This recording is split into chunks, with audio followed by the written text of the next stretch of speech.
ஐதரோ carbon என்பது கார்பனையும் ஐதரசனையும் கொண்ட சேதன சேர்வைகள். இங்க கார்பனும் ஐதரசனும் மட்டும் இருக்கிறதால தகனத்தின் போது எங்களுக்கு கார்பனீரொக்சைடு வாயுவும் நீரும் வரும். சாதாரண அறை வெப்பநிலை அமுக்கத்துல கார்பனீரொக்சைடு வாயு ஆகவே இருக்கும். சாதாரணமாக நாங்கள் பயன்படுத்துற இந்த வெப்பநிலையிலே அமுக்கத்திலே CO2 எப்போதும் வாயுவாகவே காணப்படும். ஆனால் உருவாகிற நீர் வெப்பநிலையை பொறுத்து திரவமாகவும் காணப்படும், வாயுவாகவும் காணப்படும். அப்ப நாங்கள் ஏற்கனவே சொன்னது போல 100 பாகை C-க்கு மேற்பட்ட வெப்பநிலையில இது காணப்படுமாக இருந்தால் வாயு நிலையிலையும், அதற்கு குறைந்த வெப்பநிலையில காணப்படுமாக இருந்தால் திரவ நிலையிலையும் நாங்கள் எடுத்துக்கொள்ள வேண்டும். அப்ப சில தாக்கங்கள் தகனம் அடைய செய்வதற்கு உயர் வெப்பநிலைக்கு கொண்டு செல்லப்பட்டாலும் தாக்கம் முடிந்த பின்னர் சாதாரண அறை வெப்பநிலை அமுக்கத்திற்கு மாற்றப்படும். அந்த சந்தர்ப்பத்துல நீரின் பௌதிக நிலையை நாங்கள் திரவமாகத்தான் குறித்து கொள்ள வரும். அப்ப வினாக்கள் சொல்லும் போது இதை நீங்கள் கருத்துல கொள்ள வரும். 2 விதமாக தகனம் அடையலாம் என்று சொன்னான். ஒன்று குறை தகனம், இன்னொன்று நிறை தகனம். குறை தகனம் நிகழும் போது கார்பன் கார்பனோர் ஆக்சைடாக மாறும். கார்பனீர் ஆக்சைடு வார அதே நேரம் கார்பனோர் ஆக்சைடு வரும். இந்த கார்பனோர் ஆக்சைடு மேலும் தகனம் அடையக்கூடியது என்பதால பூரண தகனத்துல கார்பனோர் ஆக்சைடு இருக்காது, அதுவும் கார்பனீர் ஆக்சைடாகவே மாற்றப்படும். அப்ப ஆக்சிஜன் மிகையாக உள்ள போது கார்பனோர் ஆக்சைடும் மேலதிக ஆக்சிஜனோடதாக்கி கார்பனீர் ஆக்சைடை தாரதால எந்த ஒரு ஹைட்ரோ கார்பனின் பூரண தகனத்தில் CO2 நீரும் மாத்திரம் விடுவிக்கப்படுவதாக குறிப்பிடலாம். சரிதான். நான் சொல்ல வர விஷயம் என்னன்னு சொன்னால், ஹலோ சொல்லுங்க, இதுல இப்ப 40 பேர் போட்டு பார்ட்டிசிபேட் பண்றாங்க.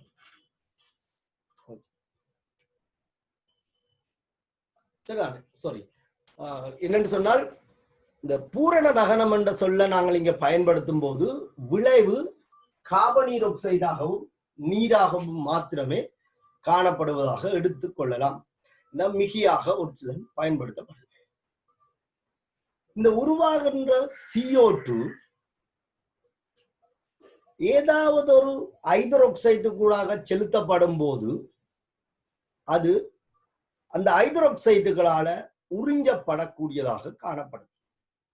பாருங்க, இந்த தாக்கத்துல விடுவிக்கப்பட்ட CO2 சுண்ணாம்பு நீர் கால்சியம் ஹைட்ரோக்சைடு கூடாக நாங்கள் செலுத்தினால் இந்த கால்சியம் ஹைட்ரோக்சைடு இந்த CO2 உறிஞ்சி கால்சியம் கார்பனேட்டாக மாறும். கால்சியம் கார்பனேட் நீரில கரையாது என்பதால பால் நிறமாக தோன்றும். இதை நாங்கள் சின்ன வயதுல படிச்சிருப்போம். சுண்ணாம்பை நாங்கள் வீடுகளுக்கு அடிக்கும் போது அது நிறமற்று இருக்கிறதால இந்த சுண்ணாம்பு அடிச்சாலும் அடிக்காதது போலவே தோன்றும். ஆனால் சிறிது நேரத்தின் பின்னர் அது வெண்ணிறமாக மாறுவதை பார்க்கலாம் என்று சொல்லி, அதுக்கு காரணம் இதுதான். சுண்ணாம்பு நீர் என்பது கால்சியம் ஹைட்ரோக்சைடு, இது நிறமற்ற கரைசல். இது வழியில உள்ள CO2 வாயுவை உறிஞ்சி கார்பனேட்டாக படிக்கும். இந்த கார்பனேட் வெண்ணிற திண்மம். அப்ப சுண்ணாம்பு அடித்து சிறிது நேரத்தின் பின் வார அந்த வெள்ளைக்கு காரணம் கால்சியம் கார்பனேட். இது கால்சியம் ஹைட்ரோக்சைடு என்றது இல்லாமல் எந்த ஒரு ஹைட்ரோக்சைடுக்கும் இந்த CO2 உறிஞ்சக்கூடிய ஆற்றலை கொண்டிருக்கும். உதாரணத்துக்கு NaOH ஆக இருக்கலாம் அல்லது KOH ஆக இருக்கலாம். எல்லாமே என்ன செய்யும் என்றால் இந்த கார்பனீர் ஆக்சைடை உறிஞ்சி அவற்றின் கார்பனேட்டுகளை தோற்றுவிக்கும். எந்த ஒரு ஹைட்ரோக்சைடுகளும் கார்பனீர் ஆக்சைடு வாயுவை உறிஞ்சி அவற்றின் கார்பனேட்டுகளை தோற்றுவிக்கும். அப்ப இதுல நாங்கள் ஒரு விஷயத்தை விளங்கிக் கொள்ளணும். என்னன்னு சொன்னால், CO2 வாயுவை கார கரைசலுக்கூடாக செலுத்தினால் அந்த கார கரைசல் CO2 வாயுவை தன்னுடன் இணைத்துக் கொள்ளும். இதனால அந்த கார கரைசலை தாண்டி வெளியில வரும்போது அங்க CO2 வாயு இருக்காது. உதாரணத்துக்கு எங்கள்கிட்ட ஒரு வாயு கலவை இருக்கு, அதுல CO2 இருக்கு, ஆக்சிஜனும் இருக்கு. எங்கள்கிட்ட ஒரு வாயு கலவை இருக்கு, அந்த வாயு கலவையில CO2 ஆக்சிஜனும் இருக்கு. இந்த ரெண்டையும் கொண்ட கலவைய நாங்கள் சுண்ணாம்பு நீர் கொண்ட கரைசலுக்கு ஊடாக, கல்சியம் ஹைட்ரோக்சைடு கரைசலுக்கு ஊடாக செலுத்தி வெளியில எடுப்போமாக இருந்தால் இந்த CO2 என்ன செய்யப்படும்? கல்சியம் ஹைட்ரோக்சைடுகளால உறிஞ்சப்படும். ஹலோ, சொல்லுங்க. ஓமாம், நான் மெசேஜ் அறிவிச்சிருந்தேன், நான் எந்த ஐடியில என்ன சொல்லி இல்ல, நீங்க அவங்கள சொல்லி அனுப்பிடு கொஞ்சம். ஓகே, 22 வைபரா பார்க்க சொல்லுங்க அப்படின்னு.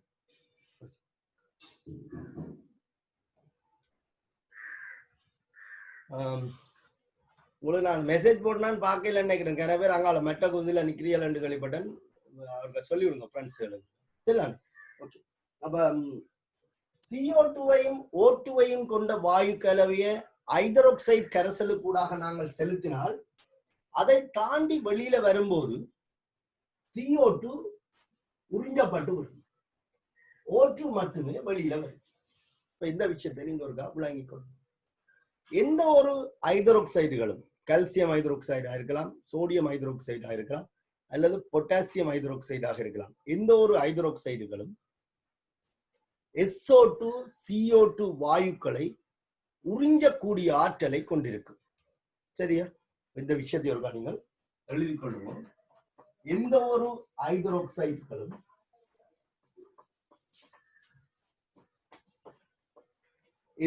ஹைட்ரோக்சைடுகளும் CO2 வாயுவை உறிஞ்சினால் கார்பனேட்டாக மாறும். SO2 வாயுவை உறிஞ்சினால் சல்பைட்டாக மாறும். Na2SO3 சல்பைட்டாக மாறும். இந்த NaOH எடிசோடா என்று சொல்றாங்க. பழைய பாஸ் பேப்பர்களை நீங்கள் பார்த்தீங்கள் என்றால் சில நேரத்தில் இந்த மாதிரியான சொற்பதம் பயன்படுத்தப்பட்டது. கல்சியம் ஹைட்ரோக்சைட சுண்ணாம்பு நீர் என்று சொல்றத போல NaOH எடிசோடா என்று சொல்லி நாங்கள் சொல்லலாம். எடிசோடா. அதே மாதிரி KOH வந்து எடி பொட்டாஸ் என்று சொல்லப்படும்.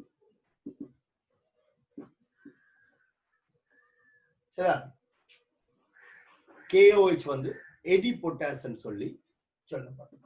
அப்ப கல்சியம் ஹைட்ரோக்சைடு சுண்ணாம்பு நீர் என்ற பெயராலையும், NaOH வந்து எடிசோடா என்ற பெயராலையும், பொட்டாசியம் ஹைட்ரோக்சைடு வந்து எரி பொட்டாஸ் என்ற பெயராலையும் சில நேரங்கள்ல இந்த கார்பனீராக்சைடை அகற்றுவதற்காக பயன்படுத்தப்படுவதாக கூறலாம்.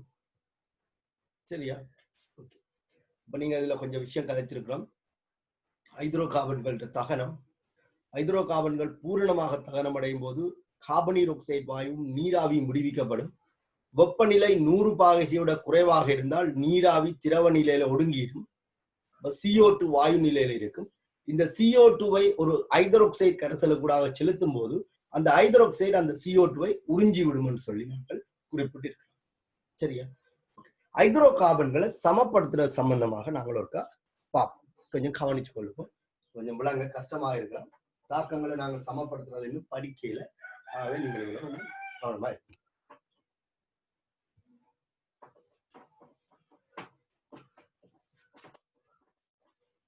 நாங்கள் ஸ்டெப் பை ஸ்டெப்பா இந்த தாக்கத்தை சமப்படுத்துவோம். இல்ல பாருங்க, CH4 என்று சொல்லப்படுகின்ற ஒரு வாயு இருக்குது. இது O2வோட பூரண தகனம் அடையும். சரியா?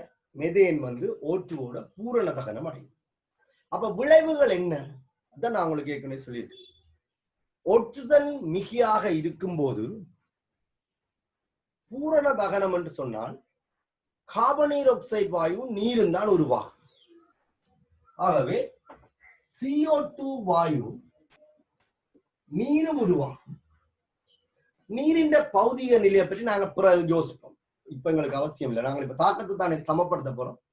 ஆகவே நீரை போட்டுக்கொள்ளும். இந்த ரெண்டும் தான் நீங்க விளைவு.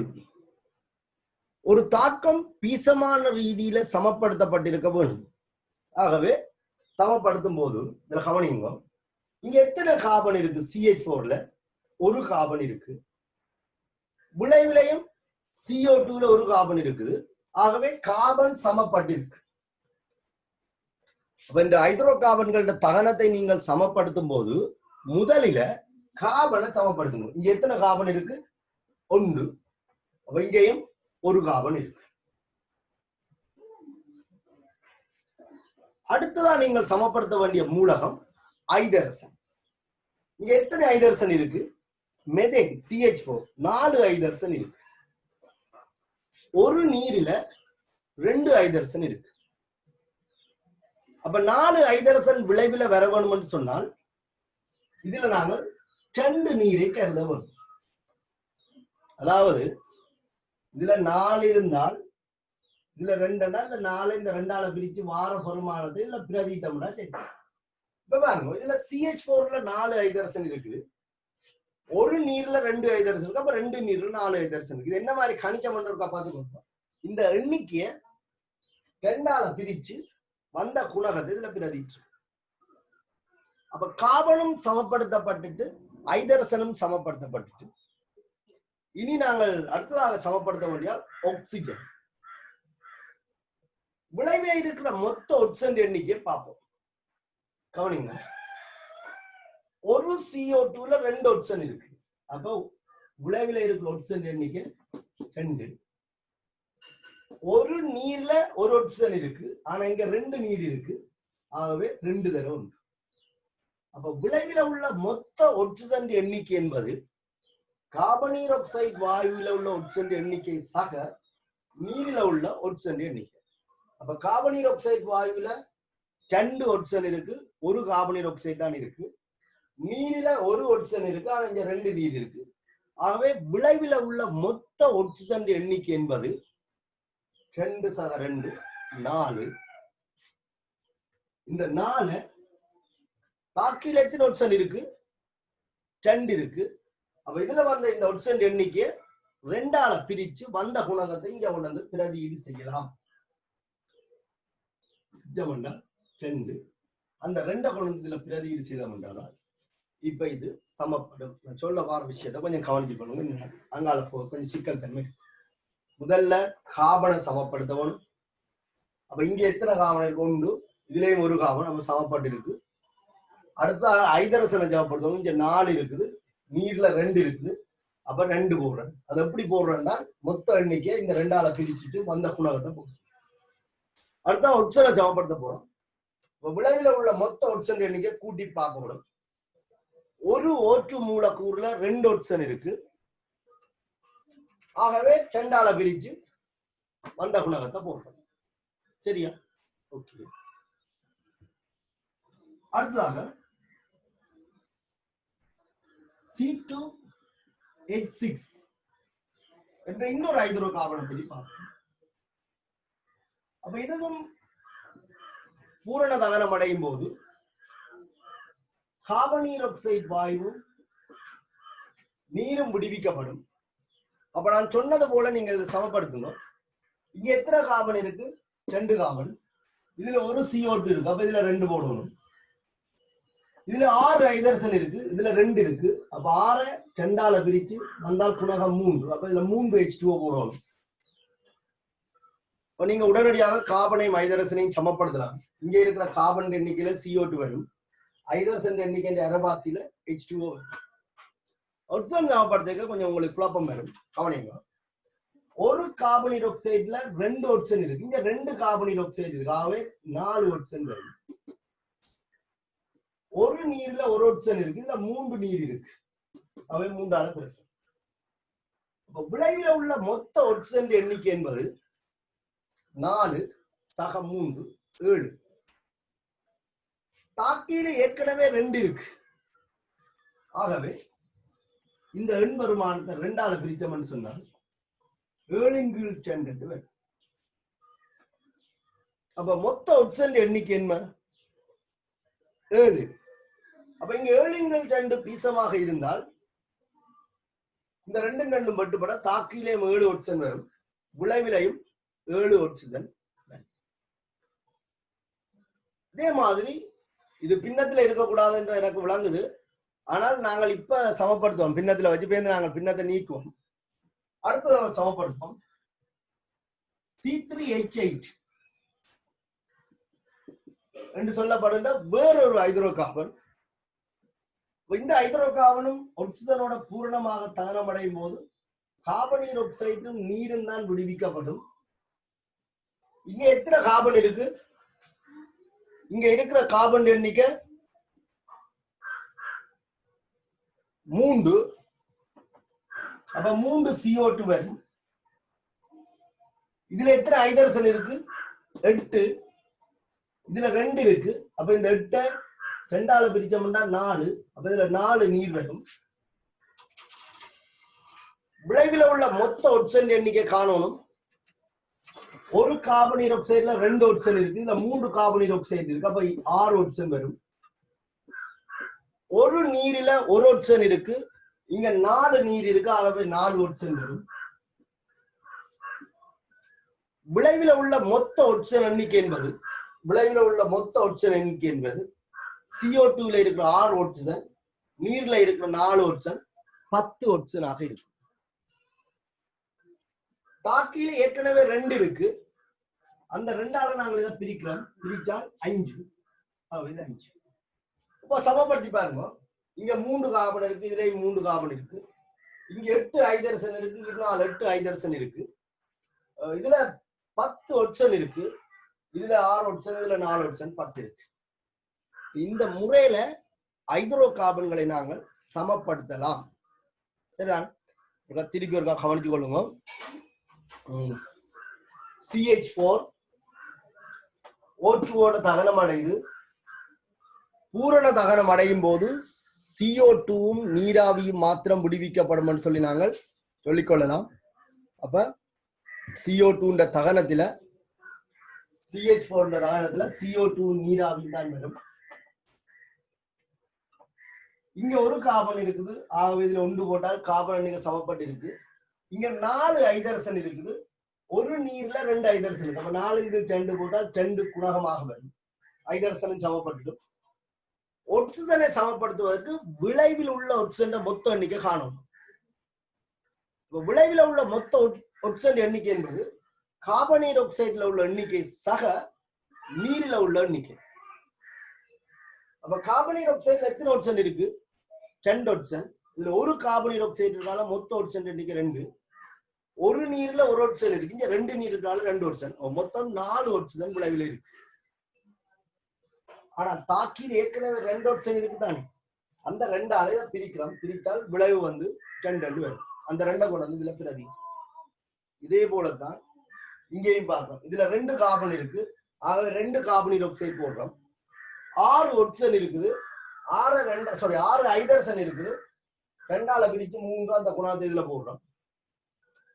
விளைவுகள்கிட்ட மொத்த ஒட்சன் எண்ணிக்கை காண்றோம். ஒரு கார்பனீர் ஆக்சைடுல 2 இருக்கு, அப்ப 2 கார்பனீர் ஆக்சைடு 4 இருக்கும். ஒரு நீர்ல 1 ஒட்சன் இருக்கு, 3 இருக்கிறால 3 ஒட்சன், அப்ப மொத்த ஒட்சன் 7. தாக்கியில ஏற்கனவே 2 ஒட்சன் இருக்கு, அந்த 2ஆல பிரிச்சு போடுறோம். 7 × 2. இனி நீங்க சமப்படுத்தி பாருங்க, இல்ல அணுக்களும் சமனா இருக்கு. பின்னத்தை பற்றி இப்ப யோசிக்கும். அடுத்த ஹைட்ரோ கார்பன். தாக்கியில 3 கார்பன் இருக்கு, ஆகவே 3 CO2. தாக்கியில 8 ஹைட்ரஜன், விளைவுல 2 ஹைட்ரஜன் இருக்கு நீர்ல, அப்ப 4 H2O. விளைவுல உள்ள மொத்த ஒட்சன் எண்ணிக்கை ஒரு கார்பனீர் ஆக்சைடுல 2 ஒட்சன், 3 கார்பனீர் ஆக்சைடுல 6 ஒட்சன், அப்ப 3 தடவை 2 போட்டுருக்கேன். ஒரு நீர்ல 1 ஒட்சன், 4 நீருக்கு அப்ப 4 ஒட்சன். விளைவுல உள்ள மொத்த ஒட்சன் எண்ணிக்கை 10. தாக்கில் ஏற்கனவே 2 ஒட்சன் இருக்கு, அதால 5 போடுறோம். அந்த 10 2ஆல பிரிச்சா இந்த 5 வரும். சரியா? இந்த இடத்துல நான் இதை உங்களுக்கு ஸ்டெப் பை ஸ்டெப்பா ஏன் என்ன செய்யறேன்னு சொல்லி தெளிவாக சொல்லி இருக்கேன். இப்ப ஹைட்ரோ கார்பன் என்று சொன்னால் எது மூலக்கூட்டு சூத்திரம் என்ற ஒரு பிரச்சனை வரும். ஏன் இதுவும் ஹைட்ரோ கார்பன் தான், இதுவும் ஹைட்ரோ கார்பன் தான், இதுவும் ஹைட்ரோ கார்பன் தான். இப்படி ஏகப்பட்ட ஹைட்ரோ கார்பன்கள் இருக்கு. கார்பன் எண்ணிக்கையும் ஹைட்ரஜன் எண்ணிக்கையும் மாற மாற மாற மாற எல்லாம் மாறும். அப்படி என்றால் ஒரு மூலக்கூட்டு சூத்திரம் தெரியாத ஹைட்ரோ கார்பன் என்றா என்ன செய்கிறது, அது எப்படி சமப்படுத்துறதுதான் எங்களுக்கு இந்த நோக்கம். அப்ப இந்த தெரிஞ்ச மூலக்கூட்டு சூத்திரத்தை சமப்படுத்துற ஐடியாவை வச்சுக்கொண்டு ஒரு மூலக்கூட்டு சூத்திரம் தெரியாத சேர்வையை எப்படி நாங்கள் சமப்படுத்த போறோம் என்பது நாங்கள் சரியா விளங்கிக் கொள்ள வேண்டும். சரியா? அப்ப இந்த மூண்டையும் நீங்கள் ஒரு திருப்பி சரியா விளங்கிக் கொள்ளுவோம். நான் மூலக்கூட்டு சூத்திரம் தெரியாத ஒரு ஹைட்ரோ கார்பனை பற்றி கதைக்கப்படும். அப்ப மூலக்கூட்டு சூத்திரம் தெரியாது என்றால் அதுல எத்தனை கார்பன் இருக்குன்னு எனக்கு தெரியாது, அதுல எத்தனை ஹைட்ரஜன் இருக்குன்னு தெரியாது. நாங்கள் தெரியா கணியங்களை XY சார்பில் கதைச்சு கொள்வது வழக்கம். ஆகவே ஒரு ஹைட்ரோ கார்பன், பொதுவாக ஹைட்ரோ கார்பன் சொல்றோம், அந்த ஹைட்ரோ கார்பன் மூலக்கூட்டு சூத்திரத்தை CHY என்று எடுத்துக்கொள்வோம். கார்பன் எண்ணிக்கையும் தெரியாது, ஹைட்ரஜன் எண்ணிக்கையும் தெரியாது. இந்த ஹைட்ரோ கார்பன் தகனம் அடைஞ்சால் இதை நாங்கள் எப்படி சமப்படுத்துவோம் என்று சொல்லித்தான் இப்ப நாங்கள் பார்க்க போறோம். எந்த ஒரு ஹைட்ரோ கார்பனும் பூரணமாக தகனம் அடைஞ்சால், எந்த ஒரு ஹைட்ரோ கார்பனும் பூரணமாக தகனம் அடைஞ்சால் கார்பனீரொக்சைடு வாயுவும் நீரும் தான் விடுவிக்கப்படும் என்று சொல்லி நான் திருப்பி திருப்பி உங்களுக்கு சொல்லி இருக்கிறேன். ஆகவே கார்பனீரொக்சைடு வாயுவும் நீரும், இப்ப நாங்கள் இதை XY சார்பில் சமப்படுத்த போறோம். அதுக்காக இந்த மூன்று சந்தர்ப்பத்திலையும் என்ன செய்தோம் என்றதை நாங்கள் அங்க பார்ப்போம். முதல்ல நாங்கள் யாரை சமப்படுத்தினோம்? கார்பனை சமப்படுத்தினோம். சரி, முதல்ல நாங்கள் சமப்படுத்தின கார்பனை எப்படி சமப்படுத்தணும்? இங்க ஒரு கார்பன் இருந்தால் ஒரு CO2 வரும்னு சொன்னோம், 2 கார்பன் இருந்தால் 2 CO2 வரும்னு சொன்னோம், 3 கார்பன் இருந்தால் 3 CO2 வரும்னு சொன்னோம். இப்ப X எண்ணிக்கையான கார்பன் இருக்கு, அப்ப எத்தனை CO2 வரும்? X எண்ணிக்கையான CO2 வரும். சரியா? கார்பன் சமப்படுத்துற முறை விளங்குதா? எத்தனை கார்பன் இருக்குதோ அத்தனை CO2 வரும். சரிதானே? ஓகே. அப்ப அடுத்த கவனிங்க, நீரை சமப்படுத்தணும், ஹைட்ரஜனை சமப்படுத்தணும். சரி, ஹைட்ரஜனை சமப்படுத்தணும். அப்ப ஹைட்ரஜனை சமப்படுத்தும் போது எப்படி சமப்படுத்தணும்? இங்க 4 ஹைட்ரஜன் இருந்தால் அந்த 4 2ஆல பிரிச்சு குணகத்தை போட்டோம். 6 ஹைட்ரஜன் இருந்தால் 6 2ஆல பிரிச்சு குணகத்தை போட்டோம். 8 ஹைட்ரஜன் இருந்தால் 8 2ஆல பிரிச்சு அந்த குணகத்தை போட்டோம். இப்ப எத்தனை ஹைட்ரஜன் இருக்கு? Y எண்ணிக்கையான ஹைட்ரஜன் இருக்கு. அப்ப Y-ய 2ஆல பிரிச்சு அப்படியே போடுவோம். ஏன்னா இங்க குணகம் என்றது வராது. Y/2 இதுதான் ஹைட்ரஜனை சமப்படுத்துறோம். திருப்பி பாருங்க, Y/2 Y. அப்ப விளைவில உள்ள ஹைட்ரஜன் எண்ணிக்கை Y, பாக்கியில உள்ள ஹைட்ரஜன் எண்ணிக்கையும் Y. இனி நாங்க என்ன காணணும்? விளைவில உள்ள மொத்த ஆக்சிஜன் எண்ணிக்கையை காணணும். கொஞ்சம் கவனமா பாருங்க, விளைவில உள்ள மொத்த ஆக்சிஜன் எண்ணிக்கையை காணணும். அப்ப விளைவில உள்ள மொத்த ஆக்சிஜன் எண்ணிக்கையை 2ஆல பிரிச்சு வார குணகத்தை இதுல கொண்டு வந்து பிரதியிட சொல்ற விலங்குதான். இப்ப ஆக்சிஜனை நாங்கள் 3வது சந்தர்ப்பமாக சமப்படுத்தக்குள்ள விளைவில உள்ள மொத்த ஆக்சிஜன் எண்ணிக்கை நாங்கள் இதுல கணிச்ச மாதிரி கணிக்கணும். அந்த எண்ணிக்கைய 2ஆல பிரிச்சு இதுல கொண்டு வந்து பிரதியிட்டோம்னு சொன்னால் சரி. அப்ப விளைவில உள்ள மொத்த ஆக்சிஜன் எண்ணிக்கை என்பது என்ன? ஒரு CO2ல 2 ஆக்சிஜன் இருக்கு பாருங்க, ஒரு CO2ல 2 ஆக்சிஜன் இருக்கு. இது ஒரு CO2 இருந்தாலும் 1ஆல இருக்கு, இதுல 2 CO2. இங்க எத்தனை CO2 இருக்கு? X எண்ணிக்கையான CO2 இருக்கு. ஆகவே விளைவில உள்ள ஆக்சிஜன் எண்ணிக்கை என்பது X தர 2. ஒரு CO2ல 2 ஆக்சிஜன் இருக்கும்னு சொன்னால் X எண்ணிக்கையான CO2ல X தர 2 ஆக்சிஜன் இருக்கு. விளைவில ஒரு நீர்ல ஒரு ஆக்சிஜன் இருக்கு, ஒரு நீர்ல ஒரு ஆக்சிஜன் இருக்கு. இதுல 2 நீர் இருக்கு, இதுல 3 நீர் இருக்கு, இதுல 4 நீர் இருக்கு. அதால பெருக்கிறோம். எங்களுக்கு எத்தனை நீர் இருக்கு? Y/2 நீர் இருக்கு. அப்ப விளைவில உள்ள மொத்த ஆக்சிஜன் எண்ணிக்கை என்பது சரியா? விளைவில் உள்ள மொத்த ஆக்சிஜன் எண்ணிக்கை என்பது 2x சக Y/2 ஆக இருக்கு. விளைவில் உள்ள மொத்த ஆக்சிஜன் எண்ணிக்கை என்பது 2x சக Y/2 ஆக இருக்கு. இந்த மொத்த ஆக்சிஜன் எண்ணிக்கையை நாங்க என்ன செய்திருக்கிறோம், ரெண்டால பிரிச்சு வந்த குணகத்தை தான் நாங்கள் பிரதியீடு செய்திருக்கோம். இதுல பாருங்க 4 ஆக்சிஜன் மொத்த ஆக்சிஜன் ரெண்டால பிரிக்க குணகன் 2, அந்த 2 தான் நீங்க பிரதிட்டு. இதுல 7 ரெண்டால பிரிக்க 7 பிரதிட்டு இருக்கு. சரிதான்? இதுல 10 ரெண்டால பிரிக்க 5 பிரதிட்டு. இப்ப விளைவில் உள்ள மொத்த ஆக்சிஜன் எண்ணிக்கை எவ்வளவு, 2x ஆக y/2. இந்த பெருமானத்தை ரெண்டால பிரிச்சு இங்க ஒண்ணு வந்து பிரதிரோம். அப்படி ரெண்டால பிரிக்கல உங்களுக்கு குழப்பம் வரும். ஒரு கவனிங்க, 2x ஆக y/2. சில பேருக்கு விளங்கணும் என்ற காரணி நான் இப்படி சொல்றேன், ரெண்டால பிரிக்கிறோம். சரியா? ரெண்டால பிரிக்கிறோம். பிரிக்கும் போது இது தலைகீழா மாற தரவென மாத்தலாம். ஆகவே இதை இப்படி எழுதலாம், 2x ஆக y/2 தர 1/2 சொல்லலாம். 1/2. இப்ப அரையால இந்த சமன்பாட்டை நாங்கள் நீக்கினமாக இருந்தால், பிராக்கெட்டை நீக்கினமாக இருந்தால் இந்த ரெண்டும் வெட்டுப்பட்டு x மிஞ்சும், y/2 இருக்குது. இந்த ரெண்டும் பெருக்கப்படும், y/4 அமையும். அப்ப சமப்படுத்தினால் x ஆக y/4 என ஆக்சிஜன் எண்ணிக்கை அமையும். சரியா? அப்ப கவனிச்சு கொள்ளுங்க, இந்த இடம் எங்களுக்கு மிகவும் முக்கியமான ஒரு இடம். இதுல எங்களுக்கு குழப்பம் இருந்துச்சுன்னு சொன்னால் எங்களுக்கு சமன்பாடு எல்லாம் பிரச்சனையா கொடுக்கும், எங்களுக்கு கேள்வி செய்ய கஷ்டமா இருக்கும். அப்ப நாங்கள் சமன்படுத்த வேணும், சரியான முறையில பார்த்துக்கொள்ளுங்க.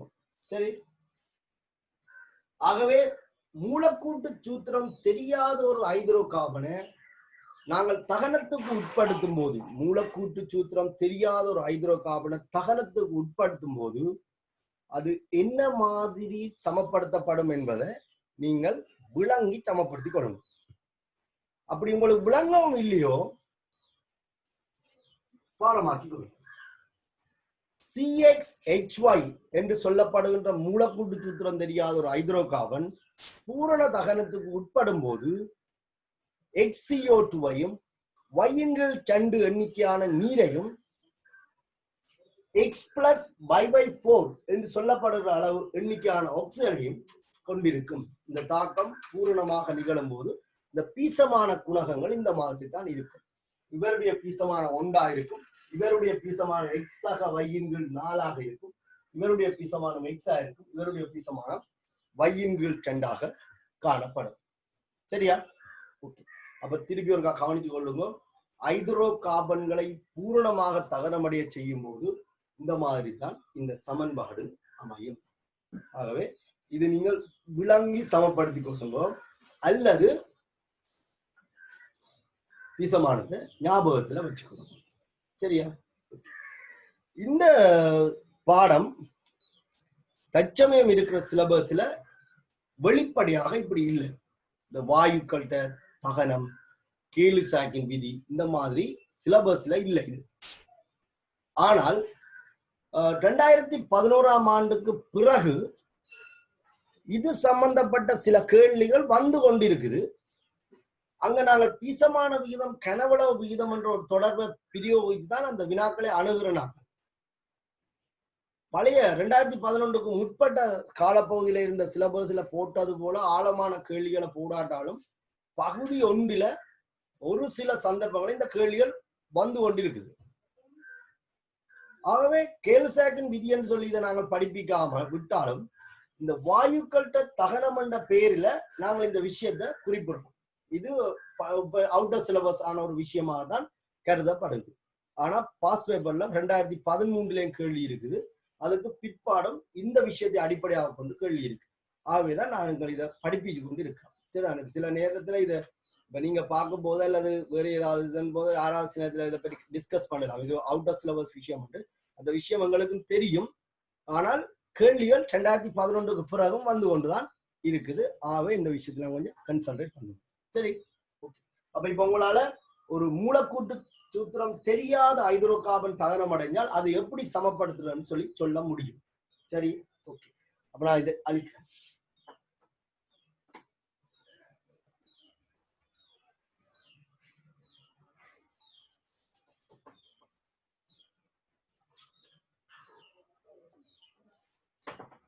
சரியா? ஓகே. இந்த இடத்துல நாங்க என்னத்தை அப்ளை பண்ண போறோம்னு சொன்னால் பீசமானத்துக்கும் கனவளவுக்கும் இடையிலான தொடர்பை அப்ளை பண்ண போறோம். அதாவது ஐதரசனுக்கும் ஒட்சனுக்கும் இடையில நான் சில எளிமையான கேள்விகள் செய்தேன் தானே, அந்த கேள்வியை செய்ததே இதுக்காகத்தான்.